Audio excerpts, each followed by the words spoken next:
Jim, what are we looking at right now? What are you saying? Yeah. Yes, Aaron, I am off camera right now because I want to show you this. We've turned the camera around, panning around to the back of the arena. This is becoming violent. There is pushing and shoving going on inside this arena. People are throwing objects. Police are now escorting some protesters. We don't know if they're Trump supporters or protesters being led out of this arena right now. Now you're hearing Donald Trump people on the other side of the arena yelling Trump, Trump, Trump. The security does not have a handle on the situation here. It is total chaos.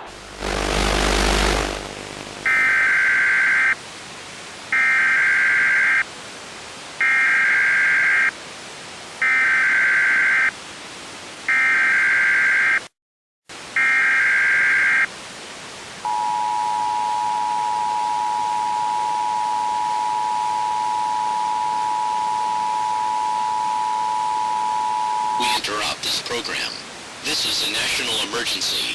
The President of the United States, or his designated representative, will appear shortly over the emergency broadcast system. All radio stations and television networks cease their programs during this alert. We interrupt this program. This is a national emergency. The President of the United States, or his designated representative, will appear shortly over the emergency broadcast system.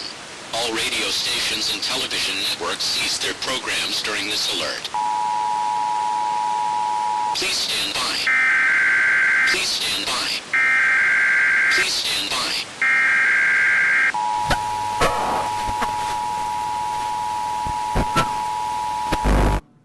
What's going on in Chicago? I said the other day, what the hell is going on? That is why we will continue to stand with the incredible men and women of law enforcement.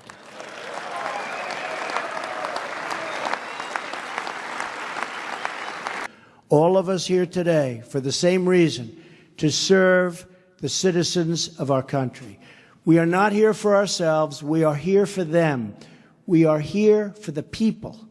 We are blessed by divinity and honored by history with the task of preserving this great republic and expanding its blessings to every single.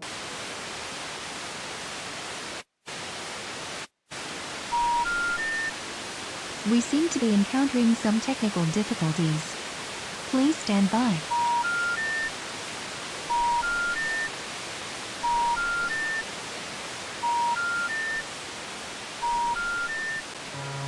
Now that the Republicans control, the House, the Senate, and the executive branch, I can't wait to see what the excuse is for why we raise spending and don't repeal Obamacare. You got to see where the real political will is.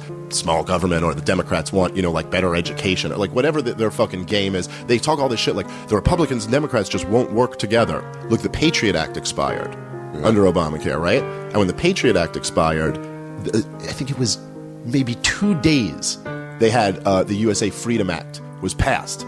But bipartisan support. Passed bipartisan support, no problem. They got all the key provisions of the Patriot Act back in, basically just under a new bill. And all the Democrats and Republicans who hate each other, they all came to, when the military-industrial complex wants something, it doesn't get a lot of attention. They just come together, they sign it. They all get all these NDAA bills that we talk about that comes up every year where they sneak in all the shit about being able to detain American citizens or expanding the war playground to basically the entire Middle East. All that shit.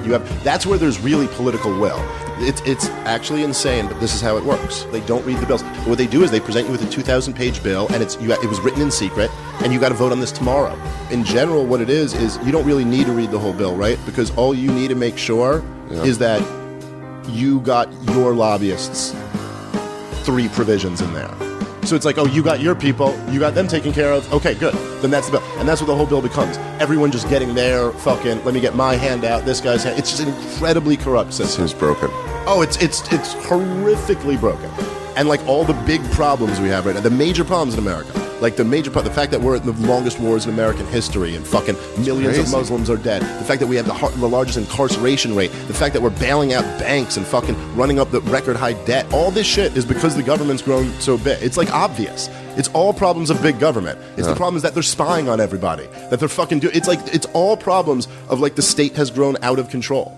Terrorism is largely, what you're talking about, modern radical Islamic terrorism, is largely a result of blowback. Largely. I mean, if you look at, like, let's just break it down as simple as this. Al-Qaeda and ISIS are really the groups that we're talking about here. If you're talking about terrorism, those are the two groups. They were both funded, trained, and armed by the West. Politics and all that is downstream from culture, as Andrew Breitbart said. Everything about our culture today is dominated by a kind of left-wing, America's kind of the bad guy, capitalism's kind of the bad guy, white people are kind of the bad guy, they've been fucked up oppressors for all of history. You know, like, this is kind of, which I think is, like, really not an accurate story. I don't think race matters that much. I really don't. I mean, I believe, like, the kid who's in ISIS today, I think if he was, as a one-day-old baby, plucked out of ISIS and was put in some really wonderful family in America, he'd grow up to be a pretty good person. Like, I don't think race is, like, this huge factor. However, I think culture and freedom and things like that really do matter. And when you just start bringing people in from other cultures, and our culture isn't going like, hey, come in here and celebrate freedom. Our culture is going in here like, hey, doesn't freedom suck? Sorry, we owe you something. You know, like, as we bring people in, I think that's a big problem. Well, everything, the left wing is completely motivated by race. Since I've kind of become, like, politically conscious over the last decade, the right has gotten far better and the left has gotten far worse. What do you mean? And it's not even What do you mean by that? So, like, say a decade ago, you have George W. Bush in office. The right wing elected this guy and then re-elected him after he got us into these wars. You would still find people on the right defending the wars. On the left, there were protests, and they were protesting against things that mattered.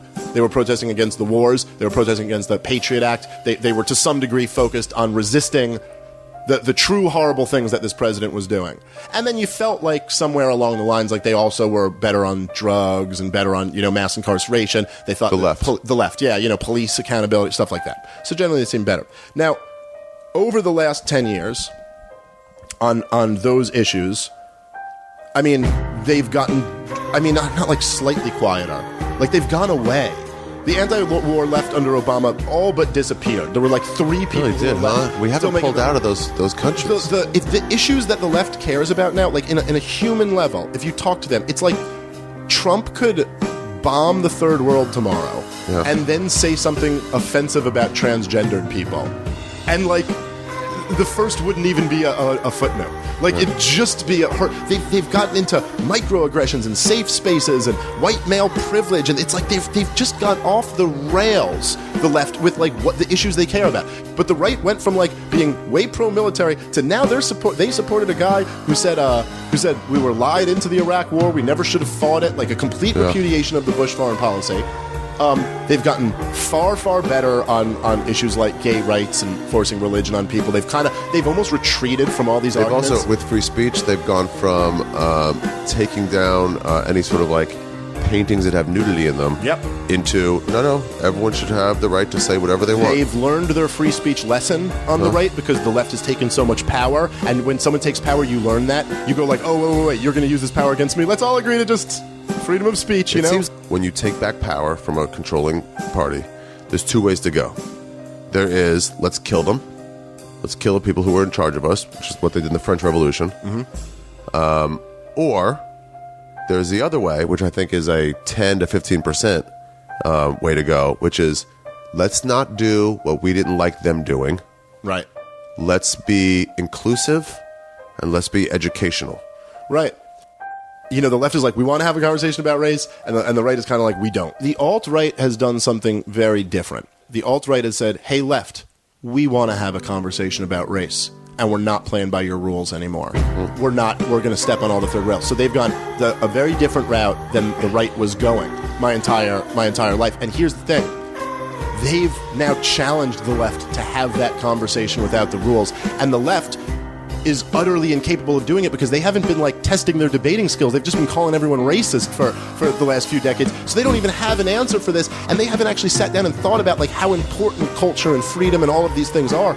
So the problem they have is they go, like, they've got this real problem where the alt-right now is pulling out these punches. It's like they're throwing kicks and elbows, and these guys have just been boxing, and they don't know how to deal with it. The right is reading stats. Yep. And here's the thing. Here's the reason why the left doesn't want to has to have these rules. when they have a conversation about race, because it's a lot more fucking complicated than they want to make it out to be. And the truth is, if you want to have a conversation, like, I'm all with you to talk about oppression and the war on drugs and the wars and all the fucked up shit we do, but you also have to, like, look at the big picture, man. You know where the best place for a black person to live is? It's not fucking Africa. You know, it's like, you know where the best place for a Muslim person to live is? America or Israel. That's the truth. And you can't just ignore that because it doesn't conveniently go along with your narrative. Now, you tell me, and this is what the people on the alt-right will say, is they'll go, okay, so show me the non-majority white country where women's rights are respected, where gay rights are respected. You show me that country. A non-white majority country.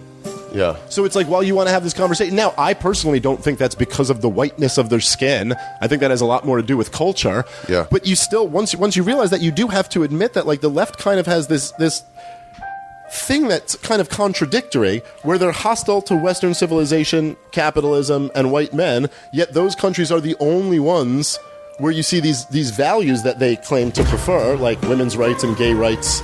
And they've also trained the left. Like, they've trained an entire generation of, like, college kids, and I find this, like, truly, like, poisoning. But they've, like, trained them to... So, like, if I got up and just started making my argument to a group of college kids, they'd right away in their head start going, it's what's his privilege, what's his white... This is a white man, so he's justifying his own privilege. Like, they've been trained to not respond to the argument that somebody might be making, but respond to what their underlying privilege is. It is this deeply Marxist way of looking at the world, where you look at everything through exploitation. Everything is about the haves and the have-nots. Like, poverty and oppression cause crime. And you just kind of realize, like, well, that's not really true. It's not true. No, I mean, it's like, I don't know, poverty causes crime. Like, my grandfather came to this country from a Holocaust survivor, a refugee from war, with the clothes on his back. Nope, you're just using one case. Can't make that. No. An entire group of Jewish refugees came over here with nothing but the clothes on their back. The level of poverty that they experienced, the level of poverty, as using an example I used before, in the Pennsylvania Dutch community, level of poverty is far higher. So what causes crime? Culture, lack of parents, lack of values. Why Jewish people got it so right as a community is when they left, the people that got out, after the war, were here by themselves. So they were forced to band together. They, like, someone tried to kill off their entire race. Can you imagine? Kill off the entire race. So they had no choice but to band together, and they worked together, and that working together helped them to get a power system, a power base within their own community. I lived in Marcy. I seen when the Jewish community was built on Lee Avenue. It was 2 blocks. It's 2 blocks. It's a beautiful community from across the street. Directly across the street from Marcy Projects, all the way to the bridge. So I seen what was built by a small community of people working together. That's what I'm trying to tell our people. Like, I seen that happen. Everyone in Marcy and Brooklyn can attest to this. This is a real thing. This is what, that was 30, in our face. It's 30 years. That's no time. At an album that's 21 years old. Wow. You know what I'm saying? That's no time. We can really do that. I've seen it happen. And that's what I'm saying is, we can build some shit together. The whole philosophy of freedom, like, that was born out of a culture. And everything good that we have was born out of a culture. And everything bad that exists is born out of a culture. Like it's how humans interact with each other. So, and the reason why a libertarian like myself I can just focus on the state, right? Like the state in America, because that's what's evil. Because we've accepted, as a culture, non-aggression. So I can say to... Get off me, don't touch me. Well, whatever I can say to you, if I'm making the argument, right, to people here, the argument I can make against government is that we would never find this morally acceptable for anyone else to do. So, like, if I said, like, I don't like the plant that my neighbor is smoking, so I've built a cage, and I'm going to kidnap him and throw him in my cage, you'd be like, no, you're a monster. You're a horrible human being. If I said, I'm starting a charity, and I'm going to, take care of some people's health care, so what I'm going to do is I'm going to take a gun and go down to the local business and, like, say, either give me money or I'll throw you in this cage that I got the guy with a plant I didn't like in. You'd be like, no, you're horrible, okay? Now, if I were to go to some Muslim culture and sit there and say, I'd say, like, oh my God, like, how morally horrific is a law against homosexuality. Like the government saying they're just going to grab a gay person and like assault them for being gay. I think a lot of them would go like, yes, that's right, they would, and you can do that too. Because they haven't accepted non-aggression. They haven't accepted freedom and liberty as like a defining principle. We have. The state is still evil, but we have accepted non-aggression between... we all live libertarian lives. We pay off this one fucking mafia group once a year, but besides that, we all live voluntary lives. I think that is like really important to have that built into a culture. And the truth is that a lot of other cultures don't have that built into them. And this is a big part of the reason why like some people live like us and some people live like Central Africans.